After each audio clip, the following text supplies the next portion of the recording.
दर्शकों का स्वागत है। दर्शकों, हमारे देश में शुरू से ही बहुत लंबे प्राचीन काल से डॉक्टरों को, वैद्य को, चिकित्सक को भगवान का दर्जा प्राप्त होता है। उनको जो है वो भगवान नंबर 2 या दूसरे नंबर का भगवान माना जाता है।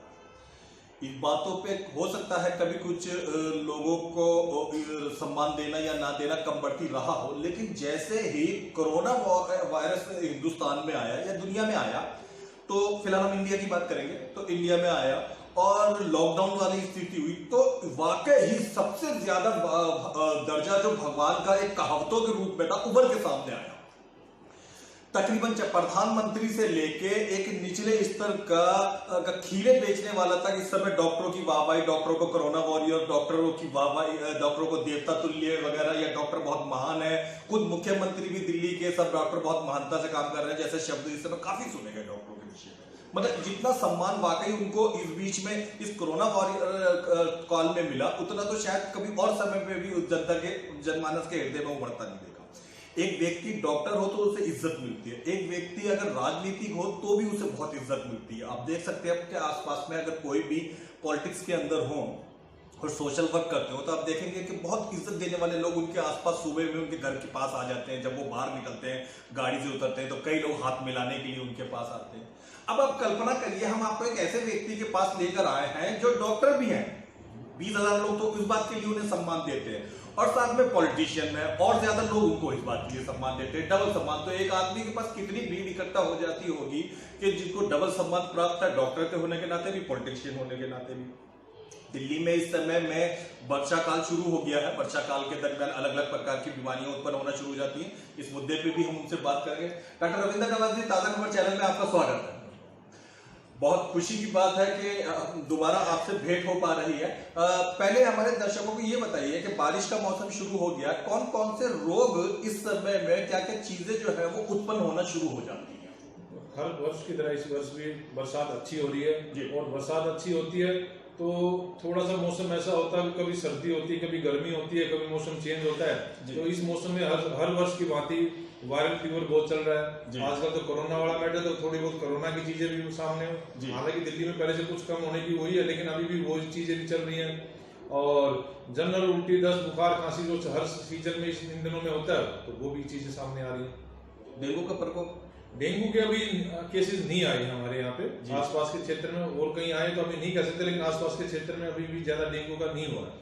एनसीडी के रिकॉर्ड के मुताबिक इस एक महीने के भीतर में लगभग 18 डेंगू के पेशेंट उभर के सामने आए हैं, लेकिन पिछले साल वो 32 थे, इस बार 18। उन रेसों के मुकाबले अब की बार अभी डेंगू कम है। तो क्या होता है, अब की बार एमसीडी ने हर जगह स्प्रे, सैनिटाइजर, ये चीजें हुई हैं, तो मच्छर थोड़े से पहले से कम है। मच्छर कम है तो डेंगू का प्रकोप भी कम रहेगा, क्योंकि एमसीडी हालांकि हर वर्ष अच्छा काम करती आई है, लेकिन इस वर्ष स्पेशली ज्यादा ध्यान दिया जा रहा है। स्प्रे का भी, सैनिटाइजेशन का भी, साफ सफाई का भी, चाहे कोरोना के लिए लिया जाए चाहे नॉर्मली वैसे लिया जाए। तो अब की बार थोड़ा सा स्पेशल ध्यान है, तो इसलिए हम भगवान से प्रार्थना भी यही करेंगे कि ये चीजें कम से कम हो, ताकि पहले से लोग, पूरी दुनिया या पूरा हिंदुस्तान कोरोना से त्रस्त है। अगर ऐसी बीमारियां साथ साथ और बढ़ गई तो लोग बाग और ज्यादा परेशान होंगे। तो अच्छा यही है अभी हम सावधान रहें और ये चीजें ज्यादा ना फैल पाए। डॉक्टर साहब, क्या मलेरिया फैलने के भी लक्षण इस समय में, बारिश के समय में उत्पन्न हो जाते हैं? आते हैं, कभी कभी एक आध केस आता है, लेकिन मलेरिया का काफी कुछ रोकथाम हम हिंदुस्तान में कर चुके हैं। तो मलेरिया केस होते हैं, लेकिन वो कम ही होते हैं, इतने ज्यादा महामारी के तौर पे मलेरिया नहीं आता हमारे यहाँ पे। तो कुछ बारिश में एक तरीके से हम समझें तो उतना भयभीत होने की, कोरोना तो इस समय दहशत के रूप में लोगों पे सवाल रही है, तो उतना दहशत में आने की या डरने की नहीं, अभी दहशत वाली कोई बात नहीं है। और हमारे केंद्रीय सरकार, हमारी एमसीडी एक अच्छा कार्य कर रही है कोरोना को भी कंट्रोल करने में, और दूसरी बीमारियां कोरोना के साथ साथ ना आ पाए, उस चीज में भी हमारे अच्छा हुआ। बहुत अच्छा, बहुत अच्छी बात कही। और डॉक्टर साहब, क्या किसी को अगर इस सीजन में, चूंकि मौसम कभी सर्दी का हो रहा है, कभी ठंडा का हो रहा है, कभी गर्मी था, तो हल्का बुखार आता जाता था, तो क्या जिन लोगों का ऐसा बुखार आ जाए तो क्या ये जरूरी है कि कोरोना उनके ऊपर ज्यादा? कोई जरूरी नहीं है। कि कोरोना ही हो, क्योंकि आजकल वायरल भी चल रहा है, तो जनरली जुकाम खांसी के पेशेंट वैसे भी आ सकते हैं। तो हमें खाली जुकाम खांसी होने से डरने की जरूरत नहीं कि कोरोना ही है, हमें उसके और सिम्टम भी देखने, हमें फीवर है या नहीं है, उसके साथ साथ हमारे शरीर में इम्यूनिटी कितनी, हम उसका कितना झेल पा रहे हैं, कितना चीजें हमारे ऊपर उसका असर हो रहा है। तो एक साथ कई चीजें हैं जिनके बेस पे हम डायग्नोज कर सकते हैं कोरोना है या नहीं है। खाली उसके एक जनरल सिम्टम देखने से हम नहीं आइडिया लगा सकते ये कोरोना ही है।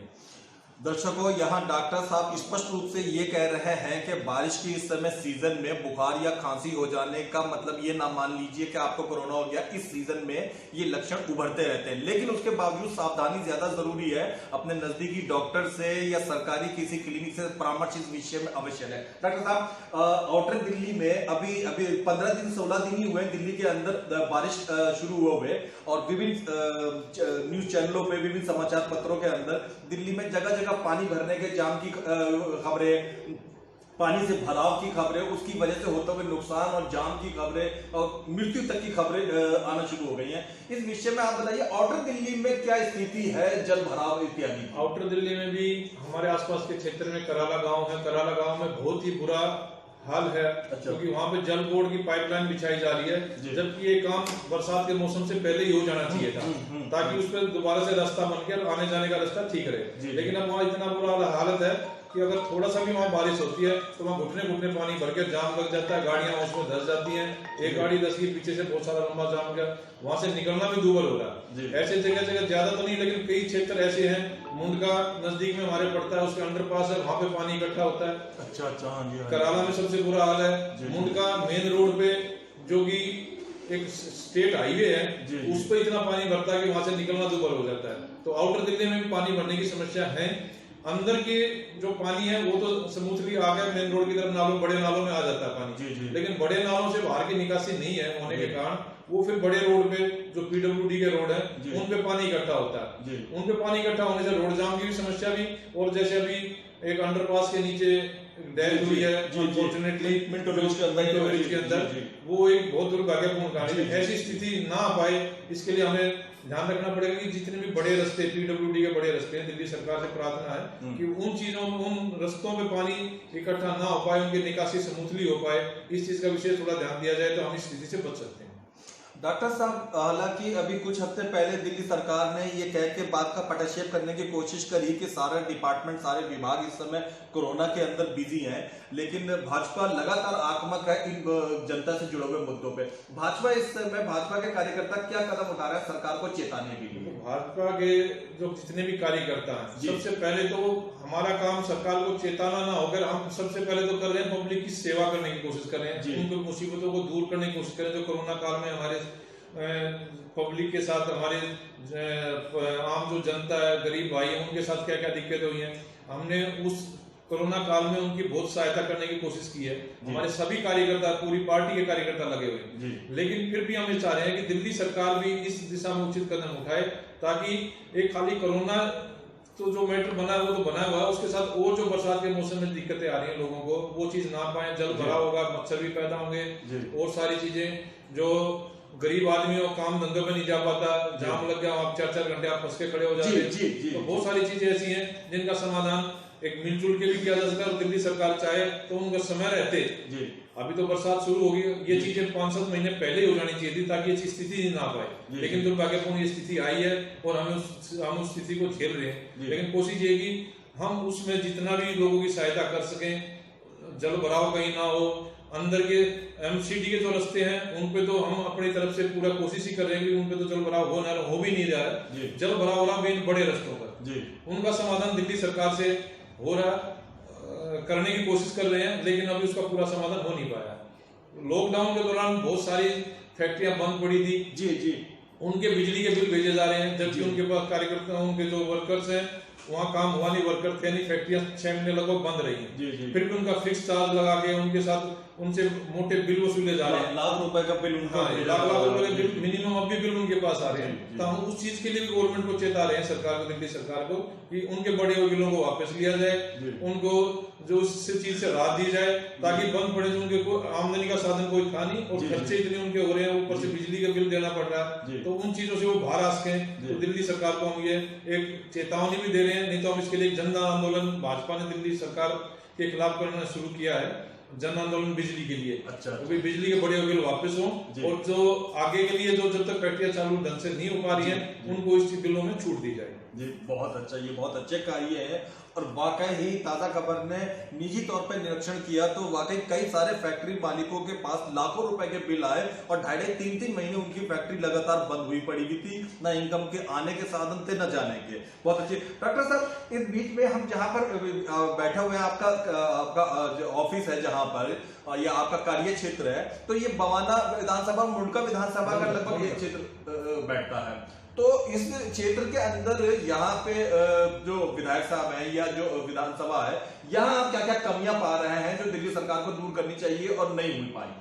देखो, दिल्ली सरकार का सबसे बड़ी चीज तो आज की बरसात के मौसम में जल भराव वाली समस्या जी है। जी। और दूसरा, हमारे यहाँ इंडस्ट्री एरिया भी, उसमें भी बहुत सारे बिल लोगों के पास। हमारे यहाँ 1000 के करीब फैक्ट्रियां, कंजावला इंडस्ट्री एरिया भी है जी। आसपास में, बवाना में इंडस्ट्री एरिया है जी जी। मुंडका में इंडस्ट्री एरिया है, जी जी। टीकरी में भी फैक्ट्रियां जी सारी। जी। तो उन सब की सबसे बड़ी समस्या आज के दिन में यही है कि उनको बहुत बड़े बिल भेजे जा रहे हैं, फिक्स चार्ज का भी, वैसे भी, जिनका नॉर्मली पहले बिल किसी का 10,000 रुपए आता था, उनका 30-30 हजार रुपए बिल आया हुआ है। और जबकि फैक्ट्रियां बंद पड़ी हैं। तो हमारी दिल्ली सरकार से यही प्रार्थना है कि बड़े बिलों को वापस लें और लोगों को इन परेशानियों में उलझने से, उनकी फैक्ट्रियां बिल्कुल लॉकडाउन पहले तो सरकार की तरफ से था, अब अगर ये हालत रहा, काम धंधे हो नहीं रहे, बिजली के बिल बढ़े हुए आ रहे हैं, तो लोगों को फैक्ट्रियां वैसे बंद करनी पड़ेंगी अपनी। तो उस स्थिति से बचने के लिए इसका समाधान हम दिल्ली सरकार से प्रार्थना कर रहे हैं कि उसका समाधान किया जाए, बड़े बिलों को वापस ले और फैक्ट्री को स्मूथली चलने के लिए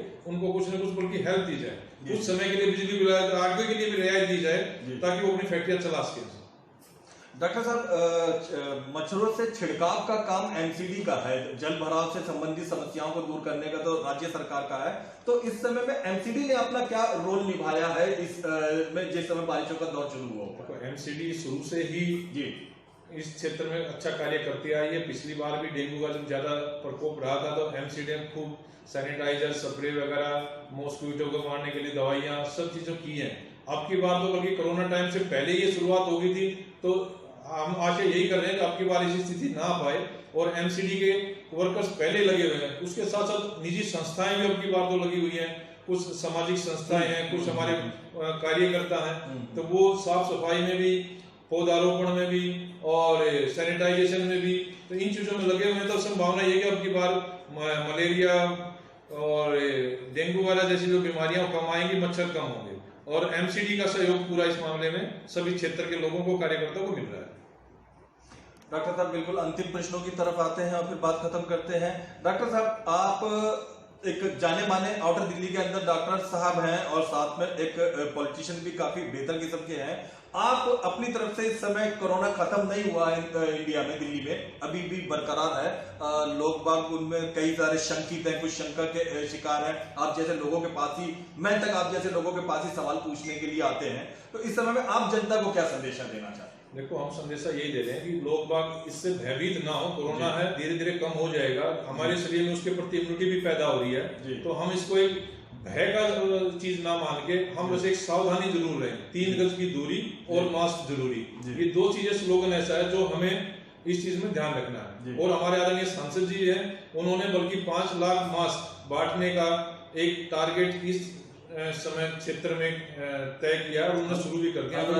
हंसराज जी ने, उन्होंने 1 लाख मास्क अभी पिछले हफ्ते बांटे क्षेत्र में और 5 लाख मास्क बांटने का वो करके टारगेट लेके चल रहे हैं और क्षेत्र में भिजवा भी रहे हैं। हमारे कार्यकर्ता उन मास्क को बांट भी रहे हैं। उसके साथ साथ और जो चीजें, जितनी भी सहायता हम लोगों की आपस में इसमें कर सकते हैं, वो चीजें भी कर रहे हैं। हर तरह से लोगों की सहायता इसमें हो रही है। हमने सुना है कि भाजपा, भारतीय जनता पार्टी एक खास प्रकार की दवा और काढ़ा भी लोगों को दे रही है। बहुत से लोगों को इस विषय में जानकारी नहीं है, हमें भी नहीं है कि फिर इस विषय में बताएं। जो हमारी इम्यूनिटी बढ़ाएगा, जो हमारी केंद्रीय सरकार है, हमारी भाजपा की पार्टी है, हम अपनी पार्टी की तरफ से पूरे क्षेत्र में एक गाड़ी का वितरण कर रहे हैं, घर घर जाके। हमारे सभी कार्यकर्ताओं को जिम्मेवारी दी गई, वो घर घर जाके गाड़ा वितरित कर रहे हैं। उसमें अश्वगंधा, मुलैठी, कई चीजें ऐसी हैं जो हमारी इम्यूनिटी को इम्प्रूव करती हैं, ताकि जो कोरोना लोगों में असर कर रहा है वो धीरे धीरे कम होता जाए, हमारी इम्यूनिटी बढ़ेगी तो हम कोरोना से बाहर आ सकें। उसके साथ साथ भाजपा दिल्ली प्रदेश ने एक डॉक्टर सेल अलग से गठित की है, जो एक हेल्पलाइन चला रही है अपने प्रदेश कार्यालय से। पूरी दिल्ली में से वहाँ नंबर हमने वितरित किए हैं और वहाँ पर बहुत अच्छे डॉक्टर बैठते हैं सारे, और प्रतिदिन कम से कम 2 शिफ्टों में डॉक्टर वहाँ बैठ रहे हैं और पूरी दिल्ली से हमारे पास कॉल आ रही है, रोज की 700-800 कॉल उसमें आ रही है। किसी को कोई प्रॉब्लम है, कोई हॉस्पिटल नहीं जा सकता, हम उनकी सहायता कर रहे हैं। पर्सनली भी अलग अलग क्षेत्र में जो भाजपा से संबंधित डॉक्टर बैठे हुए हैं, डॉक्टर सेल के, जो वहां नहीं जा पा रहे, तो अपने क्षेत्र में भी हम सहायता कर रहे हैं। ऑनलाइन भी हम ट्रीटमेंट उनको सलाह दे रहे हैं। उनको जो किसी को एडमिशन में दिक्कत है हॉस्पिटल में, उसको हॉस्पिटल में एडमिशन करा रहे हैं। किसी को वैसे कोई जनरल सिम्टम आए तो उनको ट्रीटमेंट हमें क्या करना चाहिए, कहाँ जाना चाहिए, हर तरह से उनकी सहायता कर रहे हैं। एक भाजपा चिकित्सा प्रकोष्ठ इस मामले में बहुत अच्छा कार्रवाई चला रही है, प्रक्रिया चला रही है बहुत दिन से।